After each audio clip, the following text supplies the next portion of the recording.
નામ છે મારો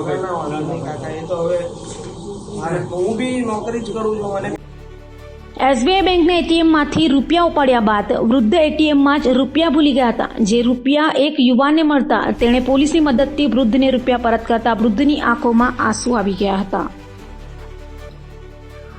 સુરત શહેરમાં ચોક બજાર પોલીસે માનવતા મેખાવી હોવાની ઘટના બની હતી, જેમાં એક 52 વર્ષના વૃદ્ધ એસબીઆઈ બેંકના એટીએમમાં 10,000 ભૂલી જતા વિવેક પ્રજાપતિ નામના યુવકને મળ્યા હતા, જેણે આ પૈસાની ચોક બજાર પોલીસે જાણ કરી પરત કર્યા હતા. જેને લઈ ચોક બજાર પોલીસે વૃદ્ધને શોધી કાઢી ચોક બજાર પોલીસમાં તેમને રૂપિયા પરત કરતા તેમની આંખોમાં આંસુ આવી ગયા હતા. તો વૃદ્ધ પાનનો ગલ્લો ચલાવી ગુજરાન ચલાવતા હોવાનું સામે આવ્યું છે.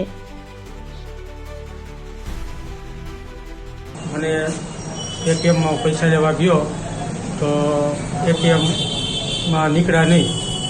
પછી થોડી વાર પછી મેસેજ આવ્યો કે તમારા 10,000 રૂપિયા ઉપડી ગયા છે. એ પછી કલાક પછી સાહેબનો ફોન આવ્યો ચોક બજાર પોલીસ સ્ટેશનમાંથી કે તમારા પૈસા સહી સલામત છે, પોલીસ સ્ટેશનમાં તમે આવી અને લઈ જાજો.